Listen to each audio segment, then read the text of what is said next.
오늘 우리에게 주시는 하나님의 말씀 디모데 후서 2장 9절 말씀 함께 봉독합니다. 복음으로 말미암아 내가 죄인과 같이 매이는 데까지 고난을 받았으나 하나님의 말씀은 매이지 아니하니라. 아멘. 여러분 혹시 지난 주일 설교 제목 기억하세요? 매이지 아니하는 복음. 오늘은 매이지 아니하는 하나님의 말씀이라는 제목으로 하나님께서 우리에게 주시는 말씀의 은혜를 나누도록 하겠습니다. 오늘 본문 9절 상반절을 다시 한번 보면은요, 복음으로 말미암아 내가 죄인과 같이 매이는 데까지 고난을 받았으니, 바울이 갇힌 것은, 로마 감옥에 갇힌 것은 복음으로 말미암았다 그랬어요. 바울은 복음을 전파하다가 잡혀서 로마 감옥에까지 매이게 되는 그러한 상황에, 그와 같은 고난에 처하게 된 것입니다. 그렇지만 복음은 매이지 아니하고 오히려 복음 전파가 각처로 진전되어 나갔던 것입니다. 사실 바울이 매인 것은 쇠사슬이 아니라 복음이었어요. 바울은 복음에 매인 사람이었어요. 바울이 복음에 매였기 때문에 자유롭게 다닐 때에도 복음을 전했고, 감옥에 갇혀도 복음을 전했고, 살아도 죽어도 바울은 복음에 매였기 때문에 복음을 전파했던 것입니다. 사도행전 24장 5절에 보면 더둘로라는 사람이 벨릭스 총독 앞에서 바울을 전염병 같은 자다라고 고백을 했어요.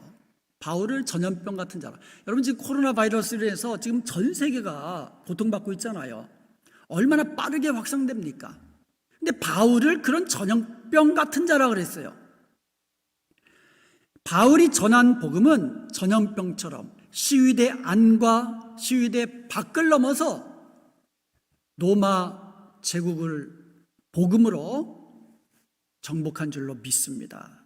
그 복음이 매이지 아니하고 오늘날 저와 여러분까지 왔고 앞으로도 땅끝까지 진전되어 전파되어 나갈 것입니다. 왜냐하면 복음은 매이지 아니하기 때문입니다. 그런데 매이지 않는 복음은 하나님께서 복음에 매인 바울과 같은 사람을 통하여서 역사하신다는 거예요.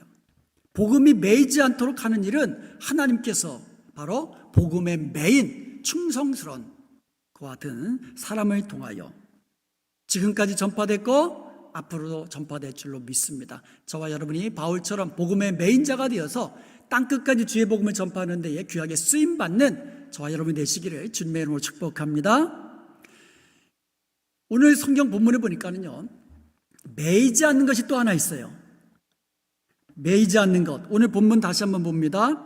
복음으로 말미암아 내가 죄인과 같이 매이는 데까지 고난을 받았으나 하나님의 말씀은 매이지 아니하니라. 하나님의 말씀은 매이지 아니합니다.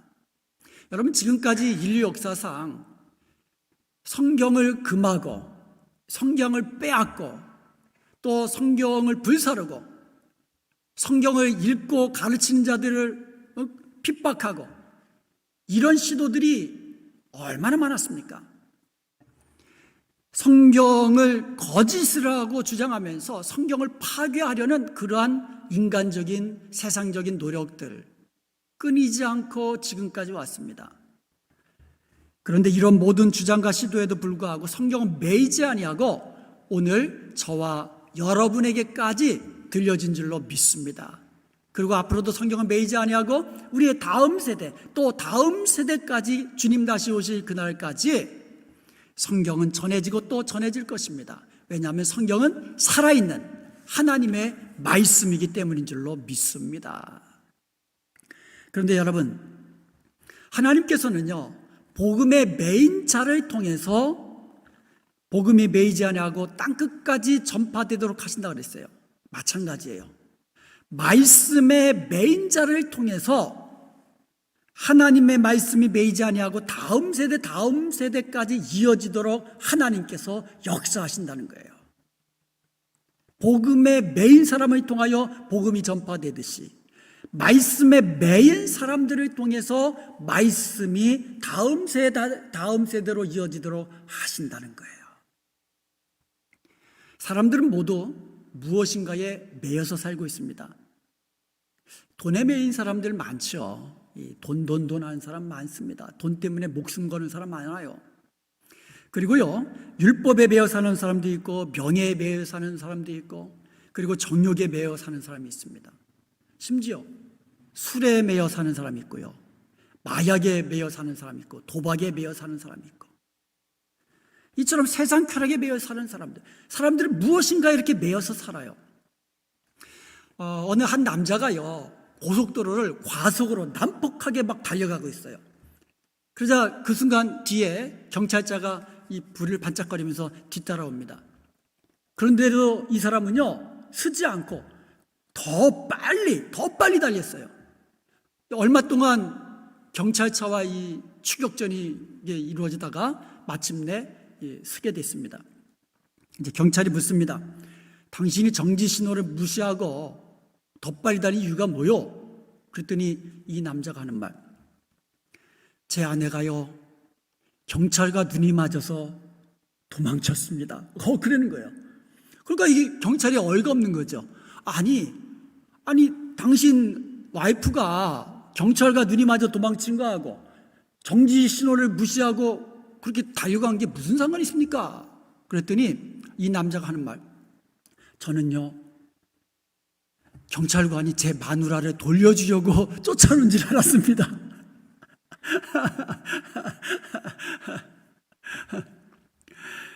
이 남자는요, 아마도 아내에게 매여서 산다고 아마 생각했던 모양입니다. 여러분은 과연 무엇에 매여 살고 있습니까? 마가복음 5장에 보면은요, 귀신에 매여 사는 사람이 있었어요. 귀신에 매여 가지고 무덤가에 살면서 사람들이 처음에는 쇠고랑을 치웠지만 너무 난폭하니까 쇠고랑도 막 그냥 끊어버리고 그러니까 무서워가지고 아예 그냥 무덤으로 이제 쫓아버린 거예요. 그래서 무덤 가운데 그렇게 홀로 사는 군대 귀신 들린 사람이 있었습니다. 이 사람을 예수님이 만나서 군대 귀신을 내쫓아 주셔서 자유함을 주시지 않습니까? 이렇게 그 영혼이 귀신에 매여 사는 사람도 있어요. 그리스도 밖에 있는 사람들은요, 사탄에 매여 있는 사람들입니다. 죄와 사망의 법에 결박되어 있는 사람들이에요. 그리스도 밖에 있는 사람들은. 이런 매임의 결국은 멸망입니다. 그런데 그 매임 중에는요, 오히려 우리가 생명을 누리고 우리에게 축복을 주는 그런 매임도 있어요. 그리스도에 매이는 것, 복음에 매이는 것, 말씀에 매이는 것, 바로 이와 같은 것들이 우리에게 생명을 주고 우리를 축복해 주는, 우리가 축복을 누리는 그런 매임이에요. 우리가 그리스도에 매이게 되면은요, 영원한 생명을 누리게 됩니다. 주님께서 주신 참된 안식과 평안과 영원한 즐거움을 누리게 되는 것입니다. 우리가 복음에 매여 있으면은요, 생명 구원의 기쁨을 누리게 되는 거예요. 천국에서 해와 같이 빛나는 그 같은 영광스러운 삶을 얻게 되는 줄로 믿습니다. 그리고 우리가 말씀에 매이게 되면 말씀과 함께 동행하죠. 말씀이 이끄는 대로 순종하죠. 그래서 말씀이 약속하신 축복을 누리는 자가 되는 것이에요. 그래서 여러분, 우리가 그리스도에 매이고 복음에 매이고 말씀에 매인 것이 오히려 생명을 얻고 영원한 기쁨과 복을 누리는 축복의 사람이 되는 비결인 줄로 믿습니다. 말씀에 매인 사람, 이 말씀에 매인 사람은요, 마치 2인 삼각 경기를 하는 것과 같아요. 여러분, 2인 삼각 경기 아시죠? 두 사람이 서로 발에 끈을 묶고 함께 달리는 겁니다. 2인 삼각에서 중요한 것은요, 한 사람이 빠르게 달려간다고 그 경기에서 이기는 거 아닙니다. 보조를 맞춰서 함께 뛰어가야 그 경기에서 이길 수가 있는 거예요. 혼자 빨리 가려다 보면 오히려 넘어지게 되죠. 그러므로 우리가 말씀과 함께 달릴 때에는 내가 주체가 되고 내가 중심이 되어서는 안 되는 거예요. 나 중심으로 하나님의 말씀을 해석하면 안 됩니다. 내가 좋은 대로 해석하면 안 돼요. 듣기 좋은 말씀, 듣기 아주 그 축복되는 말씀, 은혜로운 말씀만 골라서 받으면 안 되는 거예요. 말씀을 나에게 유리하도록 왜곡해서도 안 됩니다. 이 부정과 부패, 이거 어느 나라나 있죠. 부정과 부패. 특별히 타락한 그와 같은 사회일수록 부정과 부패가 더 심하고, 독재 사회일수록 부정과 부패가 더 심하지요. 그 중에 대표적인 것이 입시부정입니다. 한국의 입시부정 또 터졌어요. 신문에 보니까 아주 교수들이 구속되고 난립니다. 미국도 얼마 전에 터졌잖아요. 아주 유명 대학교에서 입시부정이 터졌잖아요. 입시부정이 뭡니까? 입학 사정의 기준을 들쑥날쑥하게 하는 거예요. 돈이 많은 집 자제, 권력이 있는 사람 아들, 딸, 그리고 나와 친분이 있는 사람의 자녀들, 이런 사람에게는 입학 기준이 확 낮아지는 거예요. 그리고 돈도 없고 백도 없는 그런 사람, 그런 아이들은 입학 기준을 확 높여가지고 떨어뜨리는 거죠. 이게 부정입니다. 부정과 부패가 나중에는 드러나게 되죠. 그것이 드러날 때에 거기에 연루된 사람 큰 곤욕을 치르고요. 얼마나 부끄러움을 당하게 됩니까? 이사야서 40장 8절에 보니까 풀은 마르고 꽃은 시드나 우리 하나님의 말씀은 영원히 서리라 그랬습니다. 하나님의 말씀, 이 성경, 하나님의 말씀은 영원히 변치 않는 살아계신 하나님의 말씀이요 진리의 말씀인 것입니다. 성경을 정경이라고 부르잖아요. 캐논. 이 캐논이라는 말은 그 헬라어, 그러니까 라틴어도 마찬가지인데요. 카논이라는 말에서 나왔어요. 어떤 기준을 대는 막대기, 고준 막대기, 굳은 게 아니라 똑바른 막대기, 잣대를 말하는 거예요. 그래서 어떤 규범이 되는 것이라고 이제 나중에 이제 확대되어 의미가 정경, 캐논이라는 말이 그렇게 사용이 됐습니다. 그래서 성경을 캐논이라고 부르는 거예요. 잣대라는 게 잣대. 하나님 말씀만이 선과 악을 판정하는 잣대라는 거예요. 하나님의 말씀만이 나의 삶을 이끄는 유일한 규범이 된다는 것이에요. 그러므로 내가 하나님의 말씀을 들어야 하는 거예요. 내가 하나님의 말씀대로 살아야 하는 거예요. 하나님의 말씀에 매인 사람은요, 주야로 하나님의 말씀을 즐거워하면서 묵상하는 삶을 살게 되는 줄로 믿습니다. 왜? 그래야 그 말씀과 함께 동행할 수 있고, 그래야 그 말씀을 하는 대로 순종하며 함께 달려갈 수 있게 되는 줄로 믿습니다. 그런 삶이 마지막 피니시 라인에서 성공하는 승리자가 되는 것이에요. 예수님 당시나 바울 당시나 거짓 진리를 설파하는 거짓 선지자들이 있었습니다. 그리고요, 말씀을 가장하면서 세상의 교훈과 풍조를 가르치는 거짓 교사들도 있었어요. 자기 신념을 가르치고 자기 철학을 가르치고 이런 거짓 교사들, 예수님 당시도 있었고요, 바울 당시도 있었습니다. 예수님이 육체로 오심을 부인한 자들도 있었고요. 그리고 무엇보다도 예수님을 하나님이 아니라 선지자 중에 하나로만 그렇게 생각하고 그렇게 믿고 가르치는 그런 거짓 선지자들도 있었던 것입니다. 디모데후서 2장 17절에 보면 그 대표적인 사람으로 후메네오와 빌레도를 들고 있습니다. 이 두 사람은요, 그릇된 진리를 악성 종양처럼 퍼뜨린 사람이었어요. 아까는 이제 전염병이라고 그랬지만 이 사람들은 악성 종양처럼 거짓된 진리를 막 퍼뜨리는 거예요. 디모데후서 2장 18절에 보면은요, 그들은 이렇게 가르칩니다. 부활을 이미 지나갔다는 거예요. 그러니까 더 이상 부활이 없답니다. 이렇게 가르쳤어요. 이런 사람들이 이 그릇된 진리를 악성 종양처럼 가르침으로써 어떤 일이 발생합니까? 어떤 사람들의 믿음을 무너뜨렸다라고 이야기해요. 무너뜨렸다. NIV 영어 성경에서는요, destroy라는 말을 썼어요. 파괴했다. 하나님의 말씀, 진리의 말씀을 그릇되게 해석하고 그릇되게 가르치고 그릇되게 믿으면 파괴시킨다는 거예요. 믿음을 파괴시킨다는 거예요. 이것은 오늘날이라고 다를 바가 없습니다. 말씀 참 홍수와 같이 그냥 어디서나 하나님 말씀, 성경 말씀, 설교 말씀 어디서나 들을 수 있어요. 말씀의 홍수 속에 오히려 말씀이 희귀해져 가요. 성경을 하나님의 진리의 책이 아니라 그냥 하나의 문학 서적으로 인정하고 인식하는 사람들이 있어요. 그리고 그렇게 또 연구를 합니다. 그리고 그것을 또 가르칩니다. 내 이성과 내 입맛에 맞춰서 해석하고 가르치는 그런 사람들이 얼마나 많은지 몰라요.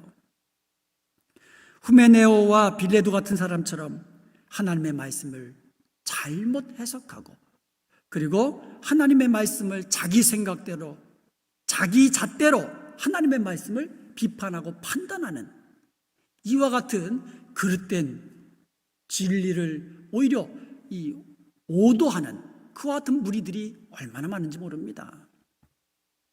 이런 일들 앞으로도 계속 일어날 것입니다. 주님 다시 오시기 직전 그때에는요, 적그리스도도 나타날 겁니다. 이런 때 우리는 어떻게 해야 될까요? 바울이요, 디모데 후서를 통하여서 디모데에게 당부한 교훈들이 있습니다. 그 교훈들을 이 시간 우리 마음에 새길 수 있기를 바랍니다. 디모데 후서는요, 바울이 로마 감옥에 이제 갇혔다가 잠시 풀려났다가 또 갇혔는데 마지막 갇혔을 때에는 거기서 이제 또 순교를 이제 바울이 당하게 되는데요. 디모데 후서는요, 바울이 순교하기 전, 그러니까 AD 한 66년, 67년경 요때에 바울 서신 중에 마지막으로 쓴 이 서신이 디모데 후서예요. 그러니까 바울 서신 중에 마지막 서신입니다. 디모데 후서를 통해서 바울은요, 자기 주변 사정 이야기도 하고 그 다음에 자신의 삶을 쭉 서술하면서 그 당시 에베소에서 목회를 하고 있던 자기의 사랑하는 영적 아들이자 동역자인 디모데에게 이제 격려하는 그 내용들이 디모데 후서에 기록되어 있습니다. 특히 바울은요, 디모데 후서에서 당시 활동하던 거짓 선지자들로부터 바른 복음 진리를 지키라고 그렇게 당부를 합니다. 디모데 후서 2장 15절입니다. 우리 같이 한번 읽어볼까요? 너는 진리의 말씀을 옳게 분별하며 부끄러울 것이 없는 일꾼으로 인정된 자로 자신을 하나님 앞에 드리기를 힘쓰라. 이게 이번 주간 이제 요절 말씀입니다. 우리 다시 한번 읽어볼까요? 너는 진리의 말씀을 옳게 분별하며 부끄러울 것이 없는 일꾼으로 인정된 자로 자신을 하나님께 드리기로 힘쓰라. 여기서 분별한다는 말, 이것이 그 헬라어로 이게 오스토메오라고 합니다. 이 말은요, 두 단어가 합성된 거예요. 오토스라는 말은 스트레이트라는 뜻이에요. 그리고 템노라는 뜻이 투 컷이라는 뜻입니다. 그래서 분별하다라는 말은 cut straightly, 똑바로 자르다라는 거예요. 여러분, 똑바로 자르려면 어떻게 해야 됩니까? 어떻게 하면 똑바로 자를 수 있습니까? 가위로 자르면 이거 똑바로 안 됩니다. 똑바로 자르려면 점선처럼 먼저 이렇게 해가지고 점선을 따라 자르되고 쫙 자르면 이게 똑바로 잘라지죠. 그래서 이 똑바로 자른다는 말은 이게 똑바로 옳게 나눈다라는 뜻이 있고요. 이 뜻이 점차 올바르게 다룬다, handle correctly, 그리고 이 올바로 해석한다, interpret rightly, 그리고 올바로 가르친다. teach rightly 이런 의미로 점차 사용된 거예요. 우리가 성경 말씀을 옳게 분별한다는 말이 뭐냐? 성경 말씀을 옳게 해석하고 옳게 가르치는 거, 이게 분별한다는 거예요. 하나님의 말씀을 올바로 해석하고 올바로 가르치고 올바로 내 삶 속에 적용하는 거, 이게 바로 옳게 분별하는 거예요. 하나님의 말씀에 매여서 하나님의 말씀을 옳게 분별하는 사람은 부끄러움이 없는 일꾼으로 인정된 자로 하나님께 쓰임받게 되는 줄로 믿습니다. 그런데 반대로 하나님의 말씀을 옳게 분별하지 못하면 하나님 앞에서 부끄러운 일생을 살게 되는 것이에요. 그리고 여기서 힘쓰라는 말이 나옵니다. 힘쓰라는 말은요, 부지런하라는 말이에요.